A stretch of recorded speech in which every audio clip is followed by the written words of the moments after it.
बिस्मिल्लाहिर्रहमानिर्रहीम। इन्नल हम्दलिल्लाहि नहमदुहु व नस्तईनुहु व नस्तगफिरुह व नऊज़ु बिल्लाहि मिन शुरूरि अनफुसिना व मिन सय्यिआति अमालिना। मन यहदिहिल्लाहु फला मुदिल्ल लहु व मन युद्लिल फला हादिय लहु व अशहदु अन ला इलाहा इल्लल्लाह वहदहु ला शरीका लहु व अशहदु अन्न मुहम्मदन अब्दुहु व रसूलुहु। या अय्युहल्लज़ीना आमनुत्तक़ुल्लाह हक़्क़ तुक़ातिही व ला तमूतुन्न इल्ला व अंतुम मुस्लिमून।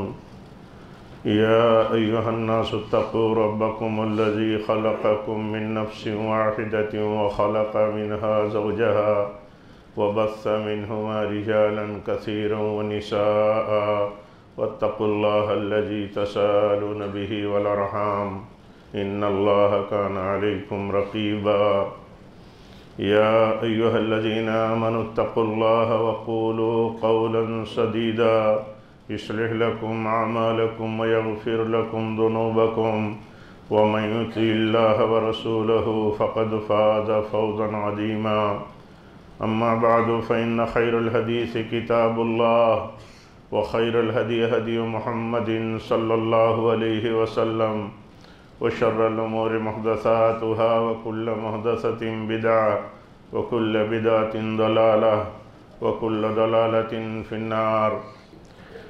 व क़ाल अल्लाहु तआला फ़ी मौदिइन आख़र या अय्युहल्लज़ीना आमनू कुतिबा अलैकुमुस्सियामु कमा कुतिबा अलल्लज़ीना मिन क़ब्लिकुम लअल्लकुम तत्तक़ून।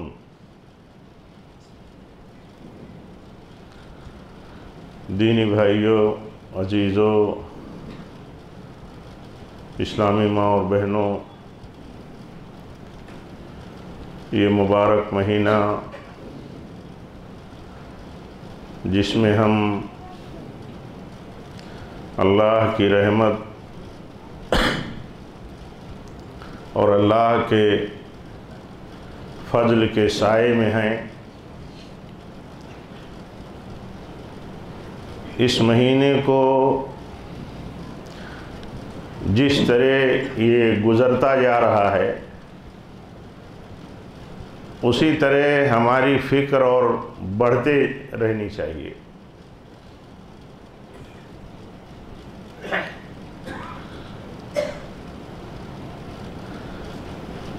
इसको ऐसे समझ सकते हैं कि अल्लाह के नबी सल्लल्लाहु अलैहि वसल्लम के सामने जब आखिरी अशरा आया तो आपने बहुत मजबूत तैयारी की। जैसे कहा जाता है कि आपने अपना कमर कस लिया। हमारी आम बोली चाली में भी ये बात कही जाती है कि कमर कस लो, वक्त है, ये थोड़ा सा वक्त है, बिल्कुल कमर कस के काम करना है। ऐसे आप अपना कमर कस लेते थे। रात रात आप जागते थे, अपने अहले खाना को, अहल अयाल को जगाते थे। ये इसलिए कि ये आखिरी अशरा जो है, जो हमारे यहाँ परसों से शुरू होगा इंशाअल्लाह, तो ये और हमें मिलेगा इंशाअल्लाह, तो ये अशरा जो है, ये जिस तरह गुज़रता जा रहा है रमज़ान और हमारे सामने आखिरी अशरा आ रहा है, तो हमारी फ़िक्र और तवज्जो भी बढ़ जानी चाहिए। और भी तवज्जो इस तौर पर बढ़ जानी चाहिए कि ये मुबारक महीना हमारे हाथों से कहीं चला ना जाए और हम गाफिल ना हो जाएं, गफलत में ना मुब्तला रहें। आज सूरत हाल आप देखिए, जितना लोग मस्जिदों में रहते हैं उससे ज़्यादा लोग मस्जिदों से बाहर, या तरावीह के बाद उससे ज़्यादा लोग रातों में लापरवाहियाँ और एक तरह से नामुनासिब हरकतों में मुब्तला रहते हैं।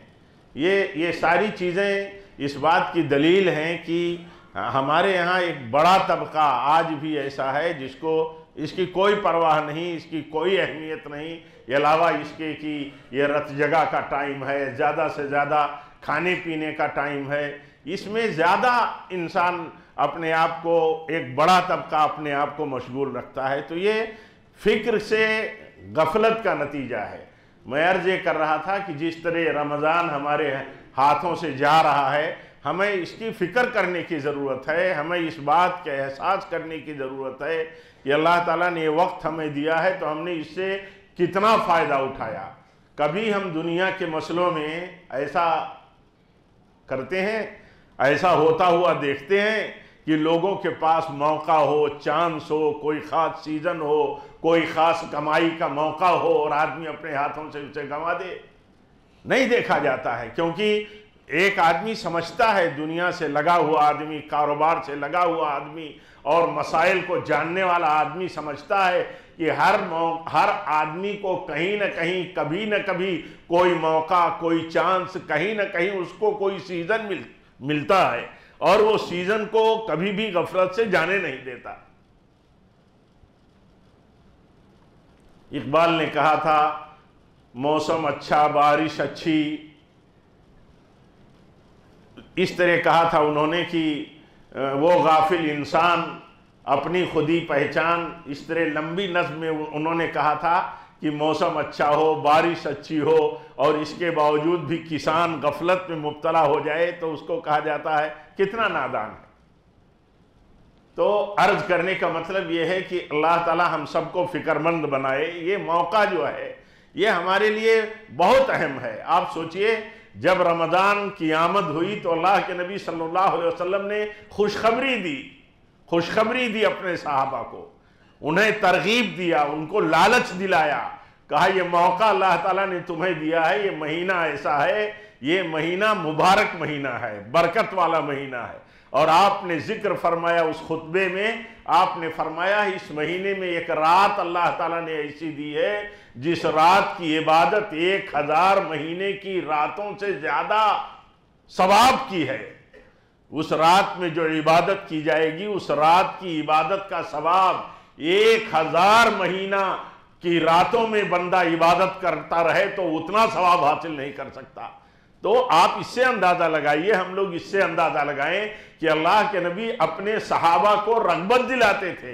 हदीस में आता है, आपने इस रात को पाने के लिए पहला अशरा एतिकाफ कर डाला, पहले 10 दिन रमजान के, फिर दूसरा अशरा भी एतिकाफ आपने कर डाला।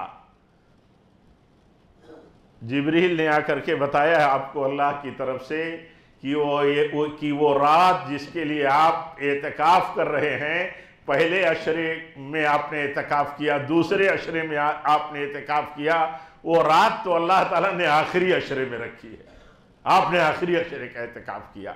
यानी आप सोचिए, एक लालच बसी रहनी चाहिए दिल में नेकियों के लिए और नेकियों से अल्लाह ताला के यहाँ बदला पाने के लिए। नेकियां होंगी तो हमें अल्लाह ताला अजर देगा, बदला देगा, मग़फ़िरत अता फरमाएगा, हमारे गुनाहों को माफ़ फरमाएगा।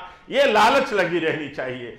जब जब बंदे के अंदर नेकियों की लालच होगी तो उसके यहाँ वो लालच और शौक उसके अंदर एक तरह से हौसला पैदा कर देगा, उसको हिम्मत दे देगा, उसके अंदर काम करने की कैपेसिटी को बढ़ा देगा। जब हौसला होता है आदमी को किसी काम का, जब किसी मौसम और सीजन की कोई बात होती है तो आदमी तज देता है, अपनी नींद को, अपनी जिस्मानी सलाहियतों को लगा देता है, भरपूर थका देता है अपने आप को। ऐसा कह सकते हैं कि आदमी वक्त का फायदा उठाने के लिए, सीजन का फायदा उठाने के लिए थका देता है अपने आप को। हमारे यहाँ कहा जाता था ना कि वो 13 कार्तिक 3 आषाढ़, ये जो कहा जाता था कि एक मौका है, इस मौके को कभी किसान, कभी खेती बाड़ी करने वाला दहकान कभी जाये नहीं कर सकता।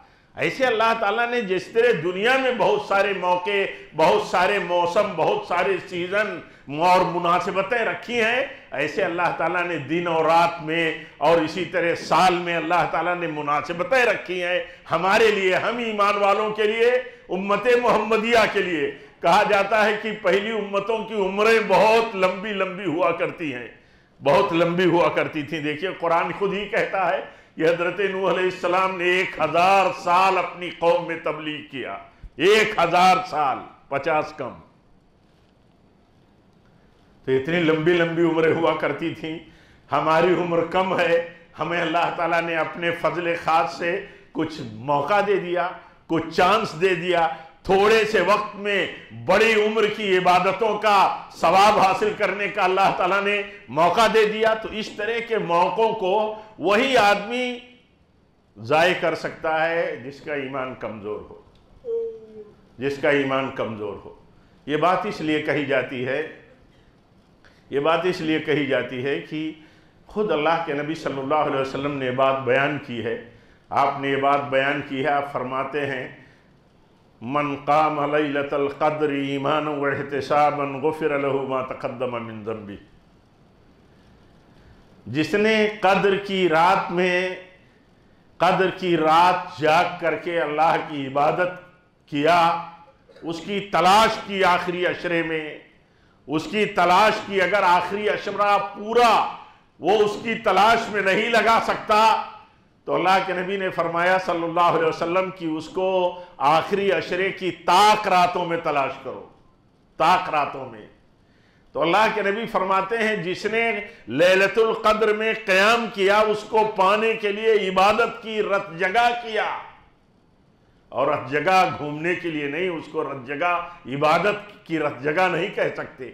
हमारे बच्चे, हमारे नौजवान, हमारी नई जनरेशन जिस तरह रात गुजारती है बिलखुसूस कद्र की रातों को, तो ये लापरवाही है, ये ईमान की कमजोरी की दलील है। अल्लाह के नबी फरमाते हैं जिसने कद्र की रात को जाग करके, कद्र की रात की तलाश में आखिरी अशरे में इबादतें करके, रात को जगा करके अपने आप को, अपने अहले खाना को, जिसने कद्र की रात पाने की कोशिश की तो अल्लाह ताला फरमाता है गुफ़िर लहू मा तक़द्दम मिन ज़ंबी, उसके पिछले गुनाहों को अल्लाह ताला बख्श देता है। और ईमान की बात जो हो रही थी वो देखिए, ईमान का मतलब ये होता है कि अल्लाह ताला के ऊपर ईमान, और अल्लाह के ऊपर ईमान का मतलब ये होता है कि अल्लाह ताला की बातों पर ईमान।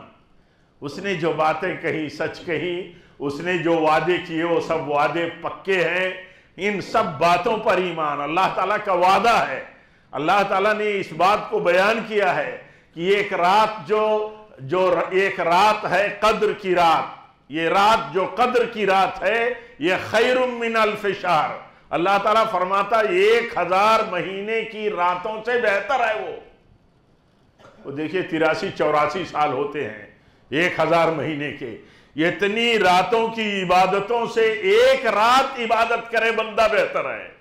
वो रात पाने के लिए 10 दिन कहां बड़ी चीज है, वो रात पाने के लिए 5 दिन 5 रातें कहां बड़ी चीज है। 10 रातें, 5 रातें, इन चीजों को पाने के लिए तला, और इस रात को पाने के लिए फिक्र कब कर पाएगा बंदा? हम आप कब फिक्र कर पाएंगे? ये उसी वक्त कर पाएंगे जब हमारा ईमान हो, जब हमारा ईमान हो। जितना ईमान मजबूत होगा उतना ही हौसला और शौक होगा, जितना यकीन पुख्ता होगा कि अल्लाह ताला एक रात तो हमें मिल गई तो 1000 महीने की इबादतों से बेहतर हमें अल्लाह ताला के यहां अजर मिल गया, तो उसके लिए फिर आसान हो जाता है, उसके लिए फिर आसान हो जाता है उस रात में अल्लाह ताला की इबादत करना। तो अर्ज ये कर रहा था कि फिक्र होनी चाहिए, फिक्र होनी चाहिए। फिक्र हमें इस बुनियाद पर होनी चाहिए कि ये मुबारक महीना हमें मिला है, इसमें बहुत सारी चीजें हैं अल्लाह ताला की तरफ से हमारे लिए, और हमारे नबी सल्लल्लाहु अलैहि वसल्लम ने इस रमज़ान के मुबारक महीने के आमाल को हमारे लिए करके बताया, तालीम दे करके अल्लाह के नबी सल्लल्लाहु अलैहि वसल्लम ने हमें सिखाया है। इसमें करने के काम क्या हैं? देखिए रमज़ान में करने का काम क्या है? आमतौर पर जो नेकी के काम पूरे साल किए जाते हैं उन्हीं में से नेकियों के काम है, लेकिन ये कि खुसूसियत के साथ रमज़ान में वो काम किया जाता है। देखिए रमज़ान के महीने का रोज़ा अल्लाह ने फ़र्ज किया, रमज़ान के महीने का रोज़ा फ़र्ज किया और कहा कि ये जो है ये इस्लाम का एक पिलर है। क्या है? ये इस्लाम का एक पिलर है। इस्लाम के कितने पिलर हैं? 5। ईमान के 6 पिलर हैं, इस्लाम के 5 पिलर हैं। यानी इस्लाम 5 खंभों पर खड़ा है। उसमें एक खंभा रमजान के महीने का रोजा रखा है, रमजान के महीने का रोजा रखना है। तो रमजान के महीने का रोजा रखना, रमजान के महीने का रोजा रखने वाला गोया कि इस्लाम के एक पिलर को कायम करने वाला है, उसकी हिफाजत करने वाला है। जिसने रमजान के रोजे को इस नुक्ते नजर से नहीं रखा, ये नुक्ते नजर उसका नहीं रहा, तो वो रमजान के रोजे की भी परवाह नहीं करेगा।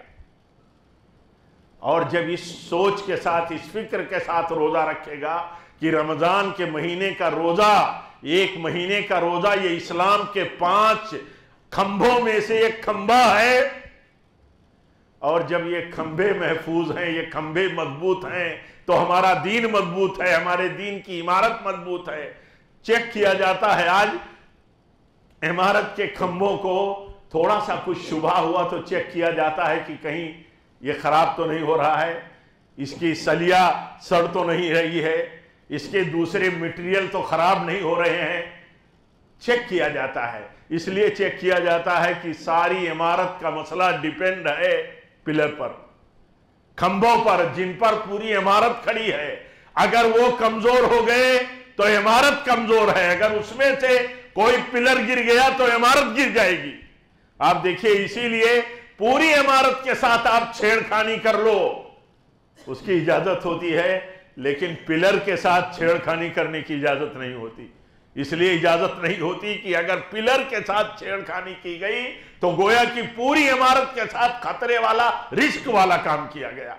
तो ये बात जब जहन में रहती है इस नुक्ते नजर से कि अल्लाह ताला ने जिसको इस्लाम में हमारे लिए पिलर कहा है, इस्लाम ला इलाहा इल्लल्लाह की गवाही देना, नबी सल्लल्लाहु अलैहि वसल्लम के रसूल होने की गवाही देने के साथ साथ नमाज का कायम करना है, ज़कात देना है, रमज़ान के एक महीने का रोज़ा रखना है, अगर इस्तिताअत हो तो हज करना है।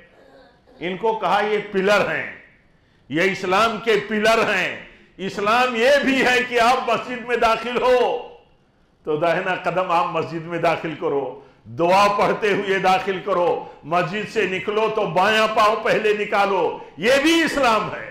यानी इस्लाम कलमे से लेकर के एक अदना अमल जो दीन के अंदर हमें सिखाया गया है, ईमान और अमल का, वो सब इस्लाम का हिस्सा है। लेकिन उस इस्लाम की हिफाजत उस वक्त तक नहीं हो सकती जब तक कि इस्लाम के अरकान और उसकी बुनियादों और उसके खंभों और उसके पिलर की हिफाजत ना हो जाए। हम जब इस्लाम की हिफाजत की बात करते हैं तो हम ये समझते हैं कि उसकी कुछ ज़ाहिरी सूरतें हैं, उसके कुछ बहुत सारे दीगर अमाल हैं। हाँ, सारी चीजें हैं इस्लाम का हिस्सा, लेकिन असल बुनियाद इस्लाम की बुनियाद की हिफाजत करना। इसीलिए देखिए, सबसे पहले कहा कि गवाही दो इस बात की कि अल्लाह के सिवा कोई इबादत का मुस्तहिक नहीं है, कोई इबादत का मुस्तहिक नहीं है अल्लाह के सिवा। इस बात की गवाही दो, और गवाही इल्म और ईमान और दिल की यकीन के साथ दी जाती है। यानी ये यकीन बंदे के दिल के अंदर हो कि अल्लाह के सिवा जितनों की इबादत दुनिया में होती है, सबकी इबादत गलत है, सबकी इबादत बातिल है, ये इबादत के मुस्तहिक नहीं है, क्योंकि ये सब मखलूक हैं, ये इनके अंदर कोई शक्ति नहीं है। तो ये इतनी बड़ी बुनियाद पर इस्लाम से आदमी खड़ा होता है। यही बुनियाद खत्म हो गई, सब खत्म हो गया, सब खत्म हो गया। किसी इस्लाम का फिर एतबार नहीं है अल्लाह ताला के यहाँ। यानी वो इस्लाम बंदे का काम नहीं आएगा आखिरत में अगर उसकी तौहीद सही नहीं है। ये इस्लाम नहीं है। इस्लाम में बहुत सारी चीजें हैं। हदीस में आता है, एक आदमी किफालत करता हो किसी यतीम की किफालत करता हो, अल्लाह के नबी फरमाते हैं, मैं और वो काफिरुल यतीम जो है, यतीम का सरपरस्त बन गया, उसकी किफालत करने वाला बन गया, उसकी देख रेख कर रहा है, उसका जिम्मा ले लिया, ऐसा समझ लीजिए, उसका जिम्मा ले लिया, उसकी तरबियत की, उसकी देख रेख की, उसके खाने पीने की।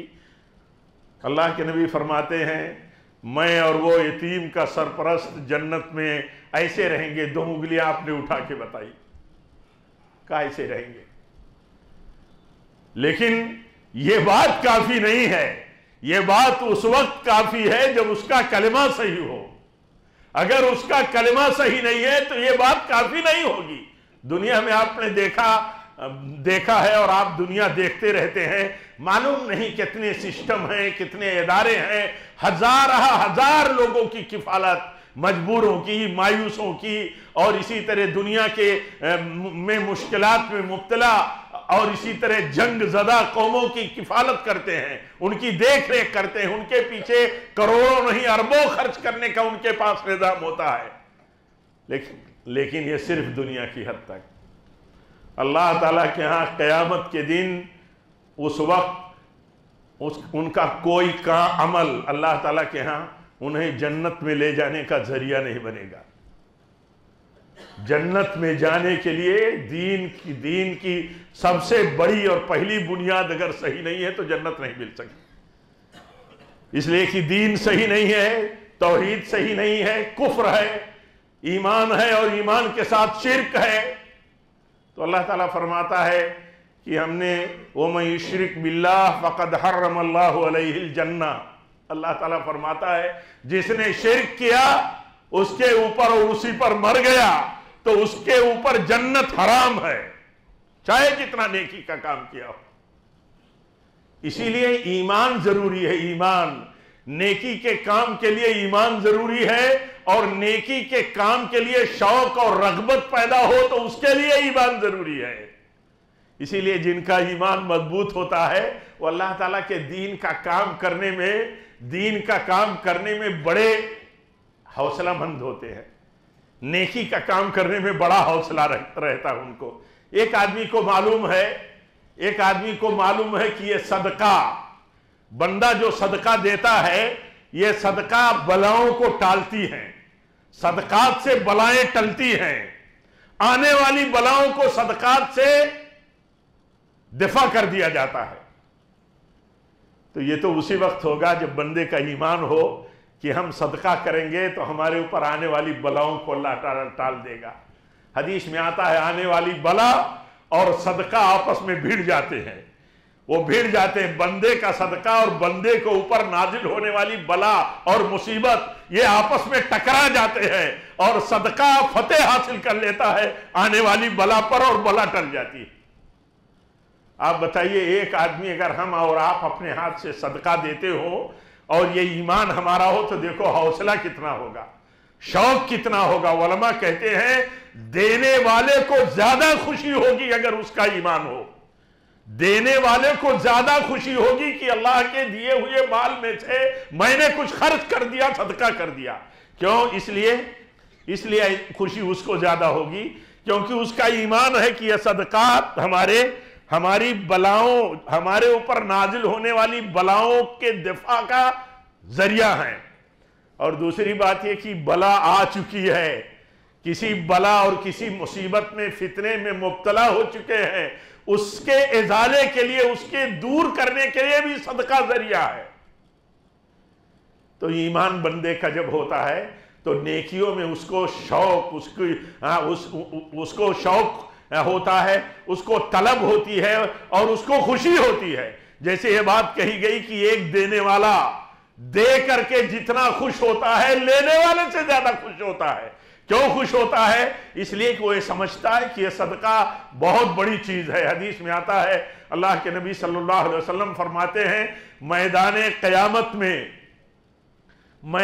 क़यामत में जहां कोई साया नहीं होगा अल्लाह के साये के अलावा, वहां उस शख्स को भी साया मिलेगा अल्लाह का, किस शख्स को?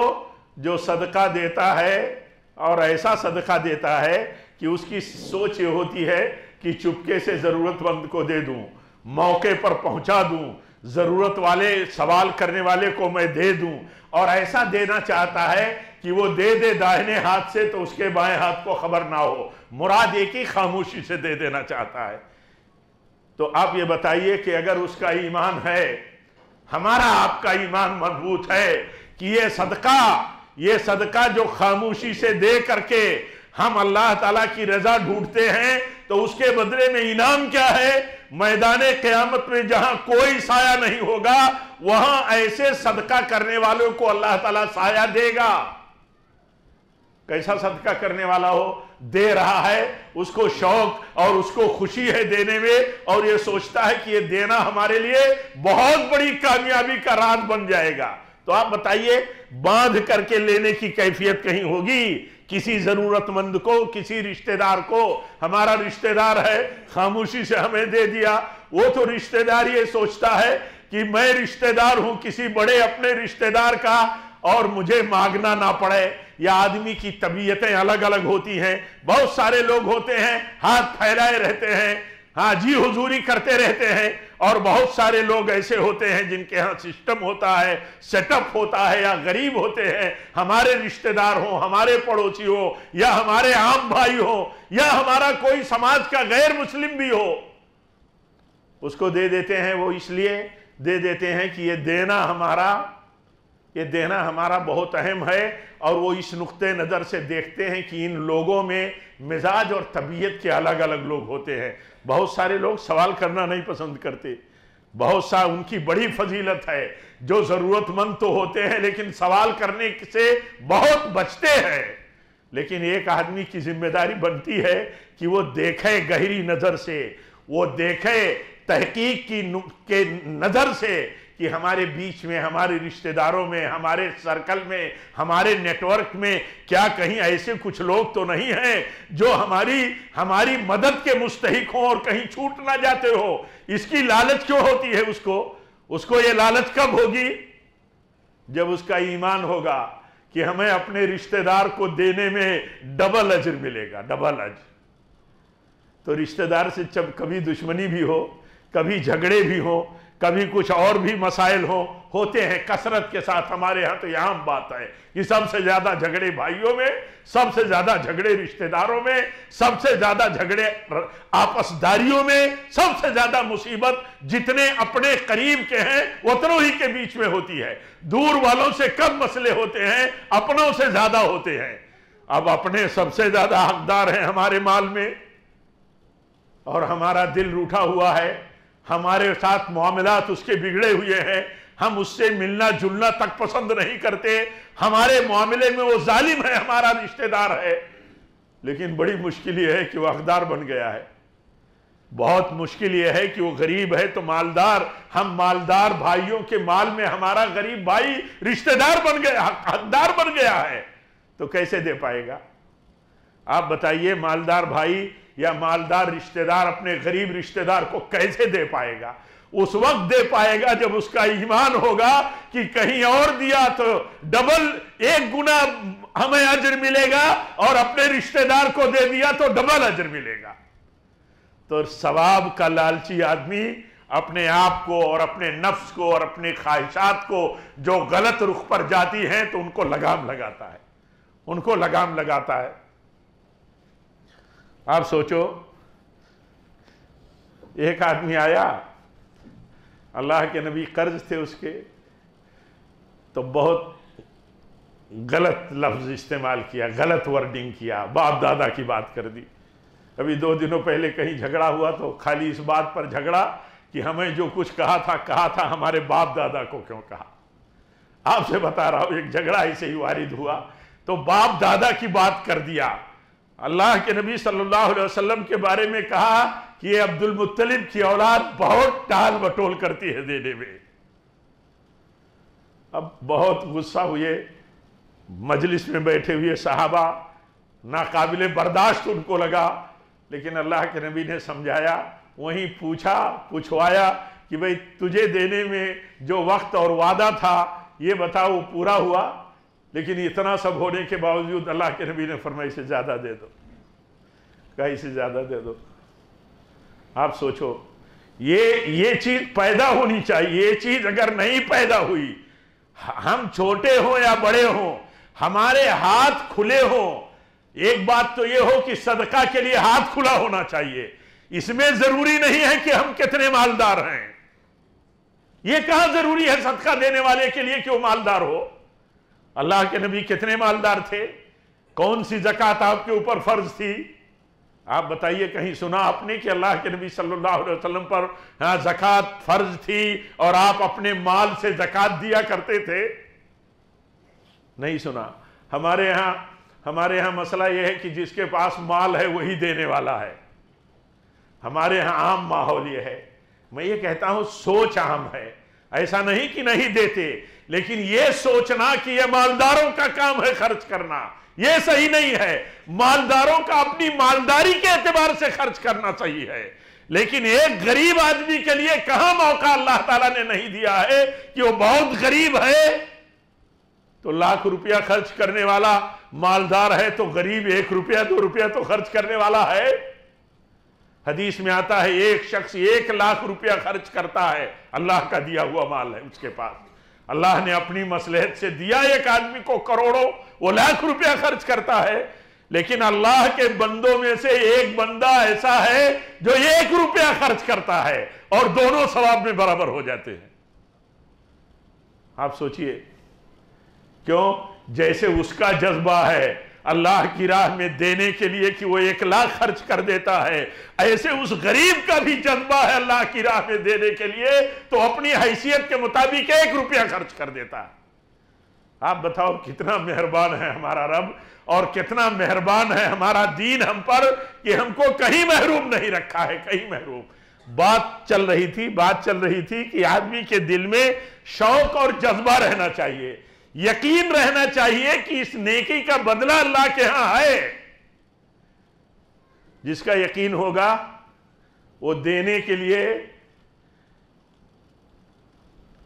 के लिए मजबूरी में नहीं देगा कि घेर लिया लोगों ने, बड़े लोगों ने घेर लिया, रिश्तेदारों ने घेर लिया, हमारे कारोबारी साथियों ने घेर लिया। उसका दिमाग ये होगा कि ये देना अल्लाह ताला की राह में किसी हाल में फायदे के सिवा कोई नुकसान नहीं है, कोई नुकसान नहीं है। उसका ईमान है कि ये देना अल्लाह ताला की राह में क़यामत में बाज़ रवायतों में आता है सदक़े का साया होगा, सदक़े का। क़यामत में जहां साया नहीं होगा अल्लाह का साया होगा, वहां बाज़ रवायतों में आता है कि सदका का साया होगा। बंदा जो खर्च करता है वो सदका साया बन जाएगा क़यामत के दिन, जहां कोई साया नहीं होगा। तो आप बताइए, ये ईमान अगर है। एक ताबी के बारे में मिलता है कि वो मस्जिद में आते थे तो कुछ न कुछ जेब में रख लेते थे। मस्जिद में जा रहे हैं, कुछ दे देंगे कहीं किसी को, ये उनका तरीका था। एक दिन उन्होंने क्या किया, देखा कुछ नहीं मिला तो एक प्याज रख लिया, आधा एक रख लिया। तो उन्हें किसी बच्चे ने कहा ये क्या? कहा नहीं, कुछ नहीं मिला तो यही रख लिया, दे दूंगा किसी को। कहा ये क्यों ऐसा है, क्या आपकी सोच है? तो कहने लगे कि ऐसा मैंने सुना है कि नबी सल्लल्लाहु अलैहि वसल्लम ने फरमाया है सदका क़यामत के दिन साया बन जाएगा। मैं उस हदीस को अपनी नजर के सामने रखता हूं तो जो कुछ भी मुझे मैसर होता है मैं अल्लाह की राह में खर्च कर देता हूं। आप बताइए, ये नुक्ते नजर है दीन का और दीन पसंदों का। तो जब ये नुक्ते नजर होगा तो खर्च करने के लिए मालदारी का मसला, गरीबी का मसला नहीं आएगा। मालदार जैसे खर्च करता है वैसे गरीब भी खर्च करेगा। मालदार अपनी हैसियत के मुताबिक खर्च करेगा, गरीब अपनी हैसियत के मुताबिक। और जब हम रमजान में अल्लाह के नबी की हदीस सुनते हैं और पढ़ते हैं कि अल्लाह के नबी सल्लल्लाहु अलैहि वसल्लम के हाथ से सदके ऐसे दिए देते थे कसरत के साथ रमजान में, जैसे हवा छूट के चलती है ऐसे आपके हाथ से सदके छूट के दिए जाते थे। तो और एक गरीब भाई हमारा, हम में जो गरीब हो वो सुनता हो, और जब वो सुनता होगा कि अल्लाह के नबी तो मालदारों में से नहीं थे, आपके पास दौलत इतनी नहीं थी कि ज़कात लागू होती हो, इसके बावजूद आपके पास जो मैसर होता था आप सबसे सखी थे। 12 महीने आप सबसे सखी थे, लेकिन रमजान में आपकी सखावत हद से ज्यादा हो जाती थी। तो नहीं ज्यादा कर सकता, बड़ी नोट नहीं रख सकता, तो 10-10 रुपए, 1-1 रुपए रख करके अपना नबी की सुन्नत की मुताबियत का, सुन्नत से मोहब्बत का अमली मुजाहरा करता रहेगा। नहीं 10 और 100 500 दे सकता, 1-1 रुपया निकाल करके देने की अपनी आदत बनाए रहेगा। और क्या कहेगा, क्या सोचेगा? अल्लाह के नबी सबसे ज्यादा रमजान में सखी हो जाया करते थे, तो हम भी अपनी हैसियत के मुताबिक सखी हैं, हम भी सुन्नत की पैरवी करते हुए सखी हैं। तो ये चीज मेरे भाइयों, ये चीज ईमान पर मुनहसिर है। कितना ईमान हमारा है मजबूत, कितना यकीन है।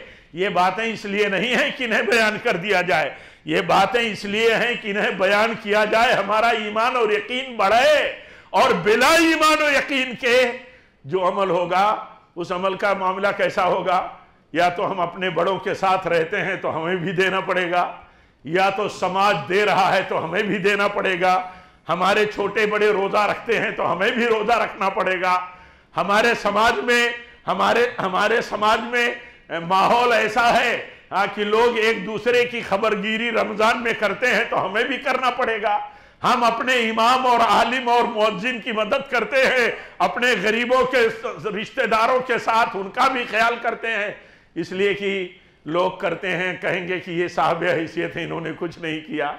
लेकिन जिस आदमी का मकसद और जिस आदमी की सोच बुलंद होती है अल्लाह के यहाँ अजर पाने के लिए, तो देखता है कि अपने लोगों को देने के साथ साथ कहां देना ज्यादा कारगर है, कहां ज्यादा देना कारगर है। अल्लाह के दीन की सरबुलंदी के लिए, अल्लाह के दीन की हिफाजत के लिए, अल्लाह के दीन के सिपाहियों के लिए, जो लोग रात दिन सिपाही की तरह दीन की हिफाजत का काम करते हैं, उनको देने के बाद उनके दिलों में ये खुशी होगी कि हम अल्लाह ताला के दीन के तकाज़ों पर उसके हुक्म के मुताबिक खर्च करते हैं, तो उसको बहुत खुशी होगी, उसको कहीं घाटा नहीं नजर आएगा। और उसका ईमान होगा इस बात पर कि अल्लाह के नबी ने फरमाया है, मा नक़सत सदक़तुम मिन माल, सदके से माल घटता नहीं है। ये बात कौन कह रहा है? ये बात हमारे नबी सल्लल्लाहु अलैहि वसल्लम कह रहे हैं। आप फरमाते हैं सदके से माल घटता नहीं है। सदका करने वाले के हक में जो दुआएं होती हैं गरीबों की, जिन पर सदका किया जाता है, माल खर्च किया जाता है, उसकी दुआएं कबूल होती हैं, अल्लाह ताला बरकत देता है उनके माल में। तो सदका करने वाला जिन पर सदका करता है, आज देखेंगे कि बहुत सारे लोग समझते हैं कि हमारे बीच में आने वाला, हमसे सवाल करने वाला हमारे लिए बोझ बन जाता है। ऐसा आम तौर पर आदमी बोझ समझता, हमारे ऊपर बोझ आ गया। ये बोझ कब समझता है? ये उस वक्त समझता है, या उसी वक्त आदमी बोझ समझता है जब उसका ईमान कमजोर होता है, वरना बोझ नहीं समझेगा। वो बोझ नहीं समझेगा, वो जिम्मेदारी समझेगा, वो मिशन समझेगा, वो काम करने के लिए बुनियादी सोर्स की जरूरत के इस्तेमाल की जिम्मेदारी समझेगा। आपने सुना होगा अल्लाह के नबी ने हिजरत से पहले बैत ली।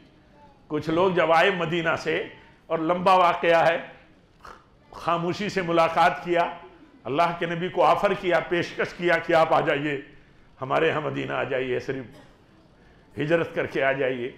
तो अल्लाह के नबी ने बैत ली थी उनसे, बैत। तो आप जानते हैं उस बैत में क्या चीज़ थी? बहुत सारी चीज़ें थी, पढ़िए।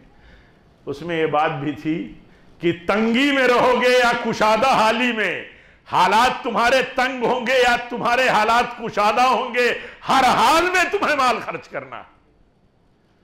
माल के बगैर चलेगा कोई निजाम? माल के बगैर कोई सिस्टम, कोई सेटअप चलता है? आदमी का अपना वजूद नहीं चलता है। आज देखिए हमारा अपना मुल्क है, हमारे अपने मुल्क के निजाम और सिस्टम को चलाने के लिए कितने टैक्सेस हैं, उस पर बात करने की बात जरूरत नहीं है। कितने जरूरत है, कितने पैसों की, और कैसे कैसे अपने शहरियों से, अपने मुल्क के लोगों से टैक्स लिया जाएगा, अमीर गरीब से टैक्स कैसे लिया जाएगा, मुल्क कैसे चलेगा? आप बताओ।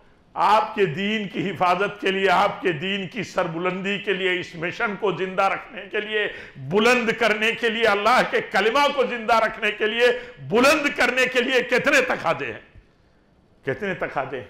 अब जब आदमी ये समझे कि दुनिया में हमारी साल की कमाई का अगर हम रिकॉर्ड बताने जाएं तो कितना इनकम देना पड़ेगा, हमारे रोजमर्रा के खरीदो फरोख्त, खरीदार भी टैक्स दे, कारोबारी भी टैक्स दे, और जो आदमी इस्तेमाल करता हो तो टैक्स दे ही दे, सब टैक्स दो, इतने वेट, ठीक है, ये मुल्क का कानून है, मुल्क के तकाजे हैं, मुल्क की हुकूमतें इसको तय करती हैं, कैसे मुल्क चलेगा ये उनका मसला है। मिसाल देने का मतलब यह है कि देखिए कैसे चलेगा निज़ाम। इसीलिए इस्लाम का, दीन का निज़ाम भी चलाने के लिए अल्लाह ताला ने हमारे ऊपर जिम्मेदारियां डाली हैं। एक तो जिम्मेदारी ये कि माल जिसके पास हो ज़कात देगा, ज़कात से अलावा सदकात मुसलसल देते रहना जरूरी है। मुसलसल हर हैसियत वाला आदमी सदका दे और उसका ईमान हो, यकीन हो। अल्लाह के नबी ने फरमाया एक आदमी आग से बचे, सदका दे, मालदार है वरना उसका माल जहरीला सांप बन जाएगा और डसेगा वो क़यामत के दिन। बाज़ रवायतों में आता है कि ये जो जानवर हैं, मवेशी, जिन पर ज़कात फर्ज है, अगर ज़कात नहीं देता मवेशियों का मालिक, तो ये मवेशी क़यामत के दिन अपने मालिक को हमला करके उसको शिकार बनाते रहेंगे बड़ी लंबी मुद्दत तक। जैसे सोने चांदी, दीनार और दिरहम रखने के ताल्लुक से आता है कि ये सांप बन जाएगा और डसेगा और कहेगा कि मैं तुम्हारा माल हूं, वही माल, मैं तुम्हारा वही खजाना हूं जिसको तुम बचा बचा करके रखते थे और अल्लाह की राह में खर्च नहीं करते थे। देखिए, आग से बचने का जरिया है माल। जिनके पास ज्यादा माल है उनको भी फिक्र करनी है, और आग से तो बचना सबको है। अल्लाह के नबी ने फरमाया आग से बचने के लिए खजूर तोड़ करके खर्च करो, तुम्हारा ये जज्बा तुम्हें आग से बचा लेगा। एक मालदार को आग से बचना है तो मालदारी के हिसाब से खर्च करे। एक छोटे आदमी को भी आग से बचना है तो अल्लाह ताला के यहां खजूर पूरी नहीं दे सकता तो तोड़ के दे, लेकिन देने वाला हाथ हो, देने वाली सोच हो, जरूरत पर लेता भी हो, देता भी हो। एक गरीब आदमी हमारा रिश्तेदार है, हमारे माल से उसको ज़कात मिलती है, सदका मिलता है, और वो भी तो हदिया देता है जैसे मालदार हमारे भाई हदिया देते हैं, और उसके पास आया हुआ जो माल है वो सदके का है, ज़कात का है। लेकिन अल्लाह ताला ने देखिए उसका माल भी उसके पास जब चला गया तो उसका मालिक हो गया, वो सदके का माल नहीं रहा। वो अपने मालदार रिश्तेदार को वो हदिया करेगा तो हदिया होगा, वो सदका नहीं होगा। अल्लाह के नबी के पास कोई गोश्त आया तो कहा फलां औरत के पास से आया है, सदके का गोश्त है। तो आपने फरमाया उसके यहां जब गोश्त गया तो सदके का गोश्त गया, अब उसने जब वो गोश्त किसी और को दिया तो हदिया हो गया। ये अल्लाह का दीन है मेरे भाइयों। ऐसा दिलो दिमाग रहना चाहिए, इस तरह खुली सोच हमारी रहनी चाहिए। अल्लाह ताला इस मुनासबत को हमें अल्लाह ताला ने दी है, इस मुनासबत पर अल्लाह ताला हम सबको अपने ईमान की तजदीद की तौफीक दे। ये रमज़ान जो हमारे लिए तकवा का जरिया बन करके आया है कि हम तकवा वाले बने, हमारी तकवा की सलाहियत बढ़ जाए, या हमारी कंट्रोलिंग जो हमारा कंट्रोलिंग पावर है वो बढ़ जाए। जैसे हम कंट्रोल कर लिए हैं अपने आप को, पानी नहीं पिएंगे, खाना नहीं खाएंगे, क्यों? हमारे रब का हुक्म है। तो हमारे रब के हुक्म ने हमको हलाल चीजों से रोकने के लिए हमको तैयार कर दिया, हमने कर दिखाया। अल्लाह का हुक्म है तो हलाल चीज भी हम नहीं इस्तेमाल करेंगे। तो उसी अल्लाह का हुक्म जब हराम चीज़ों के बारे में हम जानते हैं तो हराम चीज़ों से क्यों नहीं बचेंगे? ये सोच बन जानी चाहिए। ये सोच जब बन जाती है तो बंदा कामयाब हो गया इस मुबारक महीने के अमल से, और इस मुबारक महीने की बरकत हासिल करने वाला हो गया।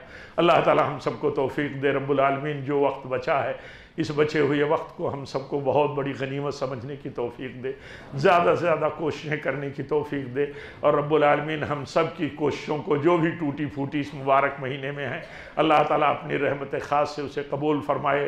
रब्बना तक़ब्बल मिन्ना इन्नका अंतस समीउल अलीम व आखिरु दावाना अनिल हम्दुलिल्लाहि रब्बिल आलमीन।